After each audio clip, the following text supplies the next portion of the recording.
कोशिशें करने से हालात बदल जाते हैं, खुद बिगाड़ी हुई तकदीर का शिकवा ना करो। मित्रों, मैं हूं बिस्मिल आफ्ताब आलम। आप देख रहे हैं उर्दू हिंदी नॉलेज चैनल। और आइए, जिन प्रश्नों पे आज चर्चा करनी है वो 2021 हिंदी का जो टीजीटी एग्ज़ाम हुआ था उसमें प्रश्न ये पूछे गए थे, जिनमें से 20 प्रश्नों पे आज चर्चा करेंगे, बाकी बाद में करेंगे इन्हीं प्रश्नों पे।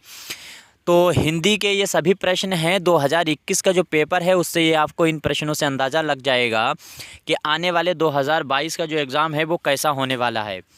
तो इसको समझने के लिए हम आज जो प्रश्न आपके सामने प्रस्तुत करेंगे, इनमें देखेंगे 21 के ये एग्ज़ाम में पूछे गए प्रश्न हैं।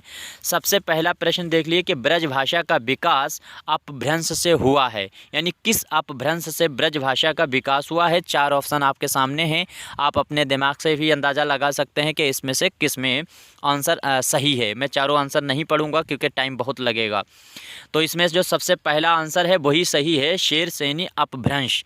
जानते होंगे जैसे हिंदी का विकास हुआ तो संस्कृत पाली है, अपभ्रंश है, फिर प्राकृत है, और इस तरीके से खड़ी बोली तब्दील होकर हिंदी यहाँ तक पहुँच गई जो आधुनिक हिंदी बन गई है। इसी को से ही उर्दू भी निकली है, इसी खड़ी बोली से। तो इसमें और इसका जो प्रश्न आंसर है वो है शोरसेनी अपभ्रंश से ब्रज भाषा निकली है। इसके बारे में जान लेते हैं कि ब्रज भाषा का विकास शोरसेनी अपभ्रंश से हुआ है। शोरसेनी अपभ्रंश से पश्चिमी हिंदी, राजस्थानी यानी पश्चिम साइड की जो बोलियां हैं उनमें देखिए राजस्थानी, गुजराती का विकास, पश्चिमी हिंदी उपभाषाओं से खड़ी बोली, हरियाणवी, ब्रजभाषा, बुंदेली, कन्नौजी बोलियों का भी विकास हुआ है। तो उम्मीद करता हूँ समझ में आया होगा। इसके बाद में ये दूसरा प्रश्न देखिए इन्होंने दे रखा था। ये इसमें दिया है इशम्द शब्द के चतुर्थी विभक्ति एक वचन के रूप हैं। तो ये 4 ऑप्शन आप देख सकते हैं, इसमें से दूसरा ऑप्शन सही है। ये है इशम्द शब्द के चतुर्थी विभक्त एक वचन के रूप में तुभम्य तथा ते है। ये इनका आंसर इसमें सही दिया गया है। इसके बाद में ये एक रचना पूछी गई है, इस रचना के बारे में देख लीजिए। बध स्थल से छलांग, रचना का नाम याद रखना। बध स्थल से छलांग किस लेखक की कहानी है। तो ये 4 नाम दिए गए हैं और 4 नामों में आपने ज़्यादातर धर्मवीर भारती है और सत्यकेतु, विद्यालंकर जो हैं इनके बारे में भी पढ़ा होगा। लेकिन इसमें सही ऑप्शन जो है ये रचना जो है वो ऋषिकेश सुलभ की लिखी हुई यह रचना है। इसके बारे में जानते हैं। यहाँ पर कुछ रचनाएं और भी दी गई हैं, उनको भी देख लीजिए। पहला आंसर इसमें सही है, बध स्थल से छलांग ऋषिकेश सुलभ की कहानी है। बसंत के हत्यारे ये भी इन्हीं की लिखी हुई रचना है। तूती की आवाज़ ये भी रचना इन्हीं की है। बंधा है काल और पत्थर कट ये भी इन्हीं के रचना। अन्य कहानी ये संग्रह हैं। इन संग्रहों के नाम इनकी लिखी हुई रचनाओं के जो संग्रह थे उसका नाम है, कहानी इसमें शामिल हैं। इसके बाद में अमली, बटोही और धरती आबा आपके मौलिक नाटक हैं। शूद्रक रचित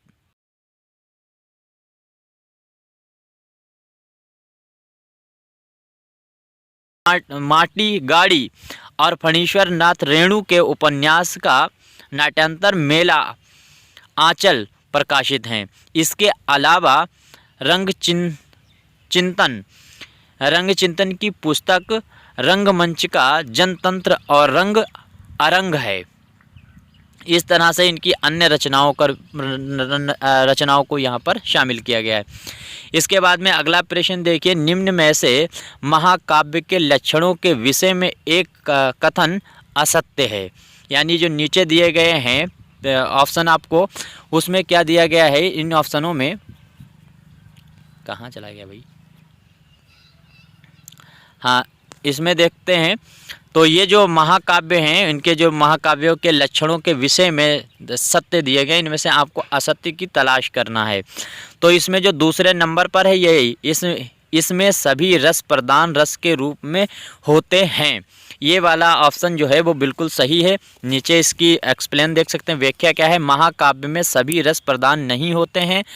जो है श्रृंगार, वीर, शांत एवं करुण में से कोई एक रस अंगी रूप में और अन्य रस अंग रूप में रहते हैं।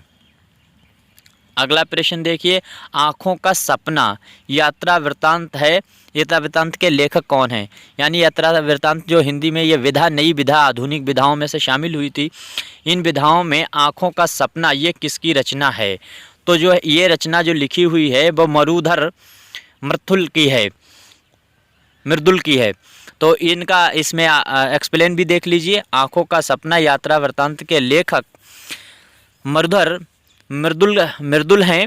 शब्दों का घूंघट, आहट, आसपास, काव्य संग्रह इनके लिखे हुए हैं।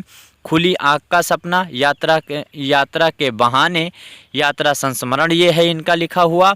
और तुष्टिकरण का सच ये निबंध संग्रह है। शब्दों की अन्यायिक परिक्रमा और अधिवक्ता का आत्मव्रत ये संस्मरण इनका लिखा हुआ है। इत्यादि इनकी रचनाएं हैं, ये हैं मरुधर मृदुल की। इसके बाद में अगली रचना है बेदिन बेलोग शीर्षक संस्मरणात्मक रचना के लेखक कौन हैं? तो इसमें कौन है? निर्मल वर्मा का नाम दे रखा है। और इसके बाद में शिव पूजन सहाय का नाम दे रखा है, रामविलास शर्मा का दिया है, रघुवीर सहाय का दिया है। तो इसमें से सही ऑप्शन कौन है? वो शिव पूजन सहाय। बेदिन बेलोग शीर्षक संस्मरणात्मक रचना के लेखक आपको पता ही है, शिव पूजन सहाय हैं। इसके बाद में अगली रचना पर हम लोग बात करें, अगले प्रश्न पे बात करेंगे। तो इसमें क्या दिया गया है? एक ही कथानक चेतन उपेंद्र के कई उपन्यासों का केंद्रीय पात्र है। उनके किस उपन्यास का नायक चेतन नहीं है? कहने का मतलब इन्होंने ऐसे बहुत उपन्यास लिखे हैं जिनमें इन्होंने एक पात्र नाम चेतन जो है वो रखा है। तो यहाँ पर जो रचनाएं दी गई हैं इनमें से कौन सा ऐसा उपन्यास है जिसमें चेतन का चरित्र नहीं है? नकारात्मक नहीं है, बहुत ही ध्यान से आपको पढ़ना है, नहीं वाले में आप ज़रूर फंस जाते हैं। तो इसमें जो है सही ऑप्शन है 3 नंबर गर्म राख। उपेंद्र नाथ अश्क के गर्म राख जो उपन्यास का नाम जो है उसमें चेतन नहीं शामिल है। इसके बाद में अगला प्रश्न देखते हैं, निम्न में से कौन सा सौतिक अनुभाव नहीं है? तो इसमें से सही ऑप्शन है 3 विषाद। विषाद जो है वो नहीं है, विषाद सात्विक अनुवाद नहीं है। आश्रम के शरीर से बिना किसी बाहरी प्रत्यय के स्वतः उत्पन्न होने वाले चेष्टाएं सतिक अनुभाव कहलाती हैं और सतिक अनुभाव 8 हैं। इसमें रोमास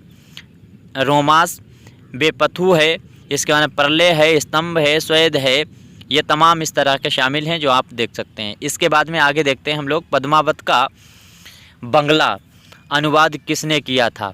पद्मावत जो है उसका बंगला नाम का अनुवाद किसने किया था? इसमें आंसर आप देख सकते हैं, चारों आंसर। इसमें से सही आंसर जो है वो आलो उजाला का है। पद्मावत का जो बांग्ला अनुवाद है वो आलो उजाला ने किया है। इसके बाद में शिवराज भूषण में कितने अलंकारों का निरूपण हुआ है? तो इसमें सही आंसर है 105। शिवराज भूषण में जो है उसमें 105 अलंकारों का निरूपण किया गया है। अगले प्रश्न पे पहुंचते हैं।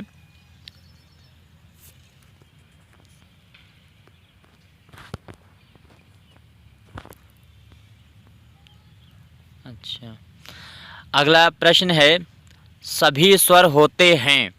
सभी स्वर होते हैं तो इसमें 4 ऑप्शन आपको दिए गए। इसमें सही है अल्प प्राण। सभी स्वर जो हैं वो अल्प प्राण होते हैं। अगला प्रश्न देखिए, नदी कोश भर टेहड़ी है, ये का संस्कृत अनुवाद होगा। अगर मतलब ये आपको वाक्य दिया जाए नदी कोश भर टेहड़ी है तो इसका संस्कृत में अनुवाद कैसे होगा, क्या होगा, ये आपको आंसर देना है इसका। तो ये 4 ऑप्शन है, इनमें से तीसरा वाला जो ऑप्शन है वो बिल्कुल सही है, नदी कोशम कुटिला। तो ये संस्कृत का अनुवाद होगा इसका। इसके बाद में अगला प्रश्न देखिए, निम्नलिखित कृतियों को उनके प्रकाशन वर्ष के अनुसार आरोही क्रम में व्यक्त करने वाले श्रेणी है।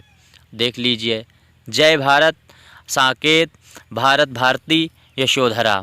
भारत भारती, साकेत, यशोधरा, जय भारत, भारत भारती, और ये तमाम ऑप्शन हैं जो आप पढ़ सकते हैं। इनमें से सही ऑप्शन पर हम लोग बात करें, भारत भारती, साकेत, यशोधरा, जय भारत।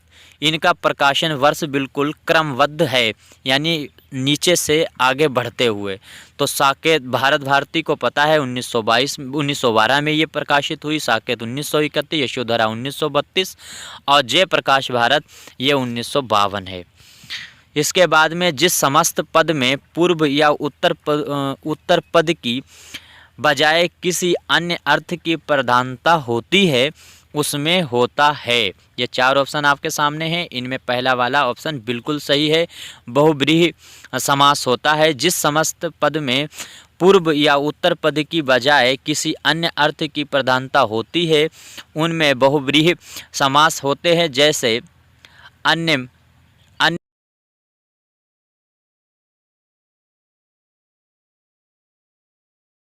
जिसका वह, ये इसका एक्सप्लेन है। इसके बाद में अगले हम लोग प्रश्न को देखते हैं। लिपि के विकास का क्रम सोपान है। लिपि के जो लिपि है, लिपि होती है, एक चीज़ और भी याद रखना, आदमी लिपि और भाषा एक ही चीज़ समझता है। लिपि कुछ भी हो सकता है, जैसे पानी हमने लिख दिया है, पा में डंडा पा, ना में बड़ी की मात्रा नी, पानी। तो पानी शब्द अगर पूछा गया तो वो शब्द जो है किस भाषा का है, तो वो उर्दू का है, हिंदी मत लगा देना। उसमें लिपि हिंदी मतलब संस्कृत की लिपि जो देवनागरी नहीं है वो लिपि देवनागरी है। तो लिपि और भाषा में मत गड़बड़ कर देना। यहाँ पर देखिए लिपि से ही संबंधित बात करा और क्रम सोपान इन्होंने पूछा है, तो इसमें आंसर हमने उम्मीद है आपने देख लिया होगा। 3 वाला नंबर जो ऑप्शन है चित्रलिपि, सही बात है, सबसे पहले चित्र बने जाते हैं। सूत्रलिपि बिल्कुल सही, प्रतीकात्मक लिपि और फिर भाव मूलक लिपि, इस तरीके से इसका क्रम चलता है। इसके बाद में नमः शब्द के योग में विभक्ति होती है, इसका भी आंसर देख लीजिए। तो 4 नंबर चतुर्थ विभक्ति इसमें होती है। इसके बाद में हिंदी के विकास के संबंध में निम्न कथनों में से एक असत्य है। ये देख लीजिए, असत्य पूछ रहा है, सत्य नहीं। इसमें से 4 ऑप्शन है, इनमें से 3 सत्य ही होंगे। देख लीजिए, हिंदी का विकास सहयोगात्मक भाषा के रूप में हुआ, ये बिल्कुल गलत है। हाँ, यही सही है आंसर, क्योंकि उन्होंने नकारात्मक पूछा। हिंदी का विकास लगभग 1000 ईस्वी में माना जाता है, बिल्कुल सही। हिंदी अपभ्रंश के बाद की भाषा है, बिल्कुल सही। हिंदी एक वियोगात्मक भाषा है, ये भी सही है। तो इस तरह से आपको समझ में आ गया होगा। इसके बाद में वीणा पाणी में समास है, तो इसमें सही आंसर बहुब्रीहि समाज इसमें जो है इस्तेमाल हुआ है। ये आंसर आप देख सकते हैं, इसमें 3 नंबर का आंसर सही है।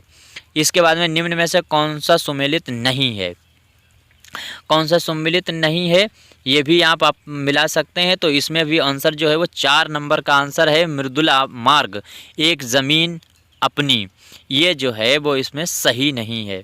आप इसको पढ़ सकते हैं, स्क्रीनशॉट ले सकते हैं, ये पूरी कहानी पढ़ सकते हैं। एक ज़मीन अपनी उपन्यास चित्रा मुदगल का है। आवा गिली गड्डू एक ज़मीन अपनी और पोस्ट बॉक्स ना 203 नाला पोरा आदि अन्य उनके अन्य उपन्यास हैं। तो उम्मीद करता हूँ आज ये जो मैंने प्रश्न आपके सामने रखे हैं सब समझ में आए होंगे, और अगले प्रश्नों पे चर्चा करेंगे। क्योंकि उर्दू पढ़ने के बाद में जस्ट हिंदी पढ़ना होता है तो थोड़ा सा मुश्किल ज़रूर है, मेरे पढ़ने में तो कुछ गलतियां रही होंगी, जिसके लिए मैं क्षमा प्रार्थी हूँ। उम्मीद करूँगा उन गलतियों को सुधार लिया जाए, क्योंकि उर्दू जो है वो इधर सीधे हाथ की तरफ से पढ़ी जाती है और उल्टी हाथ की तरफ पढ़ते हुए जाना पड़ता है, और हिंदी को उधर से पढ़ के आना होता है उल्टे हाथ की तरफ से, और सीधे हाथ की तरफ आना पड़ता है। तो दिमाग में पढ़ने की लिपि तो वही रहती है, लेकिन जब दिमाग चलता होता है तो वर्ड इधर का उधर होने लगता है। जैसे मान लीजिए यहाँ पे ब्रज लिखा है तो हम पहले जा पढ़ देते हैं, बाद में ये गड़बड़ मुझसे होता है। खैर, उम्मीद करता हूँ समझ में आया होगा। धन्यवाद।